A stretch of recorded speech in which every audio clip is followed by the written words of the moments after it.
الحمدللہ رب العالمین والصلاة والسلام علی سید الانبیاء والمرسلین اما بعد فاعوذ باللہ من الشیطان الرجیم بسم اللہ الرحمن الرحیم۔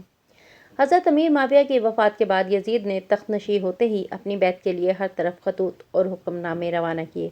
مدینہ منورہ کے گورنر ولید بن عقبہ کو بھی یہ پیغام بھیجا کہ ہر خاص و عام سے میری بیعت لو اور حسین بن علی، عبداللہ بن زبیر اور عبداللہ بن عمر رضی اللہ تعالیٰ عنہ سے پہلے بیعت لو۔ مدینہ منورہ کے لوگوں کو ابھی تک حضرت امیر معاویہ رضی اللہ تعالیٰ عنہ کے انتقال کی خبر نہ تھی۔ یزید کے حکم نامے سے ولید بہت گھبرایا، اس لیے کہ ان حضرات سے بیعت لینا آسان نہیں تھا۔ اس نے مشورہ کے لیے مروان بن حکم کو بلایا۔ مدینہ منورہ کے گورنر ولید نے جب مروان سے مشورہ لیا تو اس نے کہا کہ ان تینوں کو اسی وقت بلائیں اور بیعت کے لیے کہیں۔ اگر وہ بیعت کر لیں تو بہتر، ورنہ تینوں کو قتل کر دیں۔ اس مشورہ کے بعد ولید نے تینوں حضرات کو بلایا۔ حضرت امام حسین رضی اللہ تعالیٰ عنہ اپنے چند جوانوں کو ساتھ لے گئے، مکان کے باہر ان کو کھڑا کیا اور فرمایا کہ اگر تم لوگ سنو کہ میری آواز بلند ہو رہی ہے تو فوراً اندر آ جانا۔ جب ولید نے بیعت کا کہا تو امام حسین رضی اللہ تعالیٰ عنہ نے فرمایا کہ میرے جیسا آدمی اس طرح چھپ کر بیعت نہیں کر سکتا۔ آپ باہر نکل کر سب لوگوں سے بیعت طلب کریں تو ان کے ساتھ مجھ سے بھی بیعت کے لیے کہیں۔ ولید امن پسند آدمی تھا، اس نے جھگڑا نہ کیا، جبکہ مروان کہنے لگا کہ اگر ہم نے اس وقت بیعت نہ لی تو پھر ان پر قابو نہ پا سکیں گے۔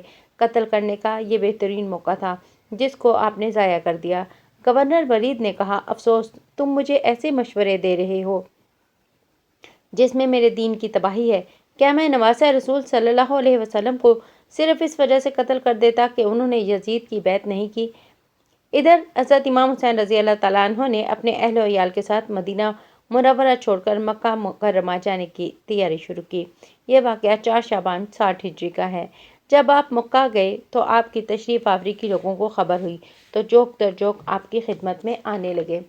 مکہ میں نہ آپ نے یزید کے خلاف کسی سے بیعت لی اور نہ ہی اپنی موافقت میں کوئی لشکر جمع کیا۔ کوفہ حضرت علی رضی اللہ تعالیٰ عنہ کے چاہنے والوں کا مرکز تھا۔ وہاں کے لوگ حضرت امیر معاویہ کے اہل خلافت میں ہی حضرت امام حسین رضی اللہ تعالیٰ عنہ کی خدمت میں تشریف آوری کے لیے عرضیاں بھیج چکے تھے۔ وہاں کے لوگوں کو جب حضرت امیر معاویہ کے انتقال کی خبر ملی اور یہ بھی پتہ چلا کہ امام علی مقام نے یزید کی بیعت سے انکار کر دیا تو یہ سلیمان بن سرد کے مکان میں جمع ہوئے اور حضرت امام حسین رضی اللہ تعالیٰ عنہ کو بلانے کے مشورے کرنے لگے۔ سلیمان بن سرد نے وصیت کرتے ہوئے کہا کہ اگر تم لوگوں نے امام علی مقام کے مددگار بن سکتے ہو اور ان کے دشمنوں سے جنگ کر سکتے ہو تو ان کو تشریف آوری کے لیے خط لکھنا، اور اگر بزدلی اور کمزوری دکھانے کا اندیشہ ہو تو دھوکہ دے کر ان کی جان کو خطرے میں نہ ڈالنا۔ سب نے یک زبان ہو کر کہا، ہم دھوکہ نہ دیں گے بلکہ ان پر اپنی جانیں قربان کر دیں گے۔ چنانچہ انہوں نے پہلا خط عبداللہ بن سبی ہمدانی اور عبداللہ بن دال کے ساتھ روانہ کیا جو 10 رمضان 60 ہجری کو مکہ معظمہ پہنچا۔ اس خط کے 2 دن بعد 53 عرضیاں تیار ہوئیں اور یہ خطوط 3 آدمیوں کے ہاتھوں ارسال کیے گئے جو تھوڑے تھوڑے وقفہ سے امام علی مقام کی خدمت میں پہنچ گئے۔ ادھر امام علی مقام نے کوفہ والوں کے خطوط کے جواب میں کوفہ والوں کو لکھا کہ تمہارے بہت سے خطوط پہنچے، چنانچہ تم لوگوں کی عقیدت و محبت اور جذبات کا لحاظ کرتے ہوئے اپنے چچا زاد بھائی مسلم بن عقیل کو کوفہ بھیج رہے ہیں۔ اگر انہوں نے لکھا کہ حالات سازگار ہیں تو انشاءاللہ میں بھی تم لوگوں کے پاس بہت جلد آؤں گا۔ حضرت مسلم کے 2 صاحبزادے محمد اور ابراہیم اس سفر میں اپنے بابا کے ساتھ ہو لیے۔ حضرت مسلم نے کوفہ پہنچ کر مختار بن عبید کے ہاں قیام فرمایا۔ کوفہ والے جوک در جوک آ کر آپ سے بیعت کرنے لگے، یہاں تک کہ ایک روایت کے مطابق 20,000 اور ایک روایت کے مطابق 40,000 کوفیوں نے ایک ہفتے کے اندر اندر آپ کی بیعت کی۔ حضرت مسلم کو جب حالات خوشگوار نظر آئے تو آپ نے حضرت امام حسین کو لکھ دیا کہ حالات سازگار ہیں اور کوفہ والے اپنے قول و قرار پر قائم ہیں۔ کوفہ کے گورنر ان دنوں صحابی رسول حضرت نعمان بن بشیر تھے۔ جب وہ حالات سے باخبر ہوئے تو منبر پر تشریف لے آئے اور حمد و صلوات کے بعد فرمایا، اے لوگو، یہ بیعت یزید کی مرضی کے خلاف ہے، وہ اس پر بہت بھڑکے گا اور فتنہ و فساد برپا ہوگا۔ بنو امیہ کے حامیوں نے حضرت نعمان بن بشیر سے کہا کہ یہ معاملہ سخت گیری کے بغیر حل نہیں ہو سکتا، آپ دشمن کے معاملے میں کمزور ثابت ہو رہے ہیں۔ تو حضرت نعمان بن بشیر نے فرمایا کہ خدا تعالیٰ کی فرمانبرداری کے ساتھ میرا شمار کمزوروں میں ہو، یہ اس بات سے بہتر ہے کہ خدا کی نافرمانی کر کے میرا شمار عزت والوں میں ہو۔ چنانچہ حامیان بنو امیہ نے یزید کو خط لکھا کہ کسی زبردست آدمی کو حاکم بنا کر بھیجا جائے جو آپ کے فرمان کے مطابق عمل کر سکے۔ نعمان بن بشیر یا تو کمزور ہیں یا کمزوری دکھا رہے ہیں۔ چنانچہ یزید نے اپنے خاص دوستوں کو بلا کر اس بارے میں مشورہ کیا تو انہوں نے کہا کہ کوفہ کا گورنر عبید اللہ بن زیاد کو مقرر کیا جائے، وہ بہت سخت آدمی ہے۔ چنانچہ یزید نے نعمان بن بشیر رضی اللہ تعالیٰ عنہ کو معزول کر دیا اور عبید اللہ بن زیاد جو کہ بصرہ کا گورنر تھا اسے کوفہ کا گورنر بنا دیا اور حکم دیا کہ مسلم بن عقیل کو گرفتار کر کے شہر بدر کر ڈالے یا قتل کر ڈالے، اور حسین بن علی آئے تو ان سے بھی میری بیعت طلب کرے۔ ابن زیاد حکم نامہ ملتے ہی بصرہ میں اپنے بھائی عثمان بن زیاد کو اپنا جانشین مقرر کرتا ہے اور کوفہ کے لیے روانہ ہو جاتا ہے۔ قادسیہ پہنچ کر ابن زیاد نے لوگوں کو فریب دینے کے لیے حجازی لباس پہن لیا اور اونٹ پر سوار ہو گیا، اپنے 20 ساتھیوں کو ساتھ لے کر کوفہ میں مغرب و عشاء کے درمیان داخل ہوا۔ اس طرح اس کے آنے کا مقصد یہ تھا کہ لوگ اس کو پہچان نہ سکیں اور امام حسین رضی اللہ تعالیٰ عنہ سمجھیں۔ چنانچہ ایسا ہی ہوا کہ لوگ رات کی تاریکی میں سمجھے کہ امام حسین رضی اللہ تعالیٰ عنہ آئے ہیں اور جوک در جوک جمع ہونے لگے۔ جب مجمع زیادہ ہو گیا تو ابن زیاد کے ساتھیوں نے کہا کہ رستہ چھوڑ دو، یہ امیر عبید اللہ بن زیاد ہیں۔ یہ سنتے ہی لوگ اسے چھوڑ کر واپس اپنے گھروں کو چلے گئے اور عبید اللہ بن زیاد اپنے 20 ساتھیوں کے ساتھ گورنر ہاؤس میں داخل ہوا۔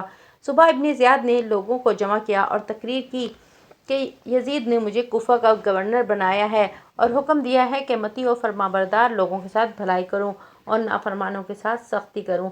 اس تقریر کے بعد اس نے ہر قبیلے کے بڑے بڑے لوگوں کو گرفتار کر لیا اور ان سے تحریری ضمانت بھی لی۔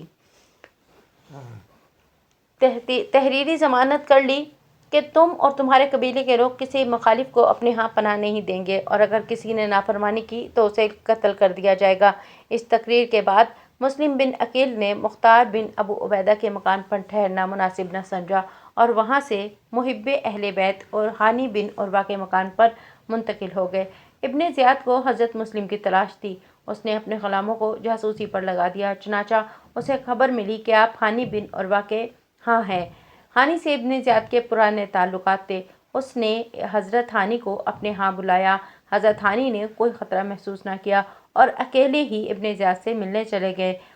ابن زیاد نے حضرت ہانی سے غصے میں کہا کہ تم امیر المومنین کے خلاف اپنے گھر کو سازشوں کا اڈہ بنائے ہوئے ہو، اور یہ بھی کہا کہ مسلم کو میرے حوالے کر دو۔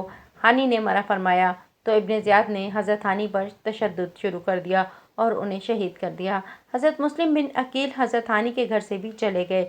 رات کی تاریکی میں بچے بھی ساتھ ہیں، رہنے کو کوئی ٹھکانہ نہیں، تو آپ نے قاضی شرعی کے حوالے اپنے بچے کیے اور انہیں وصیت کی کہ انہیں مدینہ بھیج دیں اور حضرت امام حسین رضی اللہ تعالیٰ عنہ کو کوفہ والوں کی بدعہدی کا بھی بتا دیں۔ اس کے بعد آپ اکیلے ہی کوفہ کی گلیوں میں تھے کہ ایک محب اہل بیت نے آپ کو اپنے گھر میں چھپا لیا، مگر افسوس اس کا بیٹا یزید کی فوج کا سپاہی تھا۔ اس نے آپ کے بارے میں یزید کو مطلع کر دیا۔ چنانچہ ابن زیاد نے حضرت مسلم کو پکڑنے کے لیے فوجی دستہ روانہ کیا۔ جب حضرت مسلم پر وہ فوجی دستہ قابو نہ پا سکا تو پھر 500 اور فوجی بھیجے گئے، وہ بھی ناکام رہے۔ بالآخر انہوں نے تدبیر سے آپ کو گرفتار کیا۔ اس لڑائی میں آپ کے ہونٹ بھی کٹ گئے۔ پھر آپ کو ابن زیاد کے پاس لایا گیا جس نے حکم دیا کہ حضرت مسلم کو محل کی چھت پر لے جاؤ اور قتل کرنے کے بعد سر کو دھڑ کے ساتھ نیچے گرا دو۔ حضرت مسلم کی شہادت 3 ذی الحجہ 7 ہجری میں ہوئی۔ حضرت مسلم کی شہادت کے بعد کوفہ والوں پر اس قدر خوف اور دہشت چھا گئی کہ لوگ گھروں سے نکلنا خطرناک سمجھتے تھے۔ حضرت مسلم نے شہادت سے پہلے چند وصیتیں کی تھیں کہ میں نے فلاں سے قرض لیا ہے، میرا گھوڑا بیچ کر قرض چکا دینا، میرے بچوں کو مدینہ بھیج دینا، میرے لاشے کو دفنا دینا اور حضرت امام حسین رضی اللہ تعالیٰ عنہ کو پیغام بھجوا کر میرے واقعے کی اطلاع کر دینا تاکہ وہ واپس چلے جائیں۔ اس کے بعد انشاءاللہ عز و جل ہم حسین بن علی کا مدینہ سے کربلا تک کا سفر پڑھیں گے۔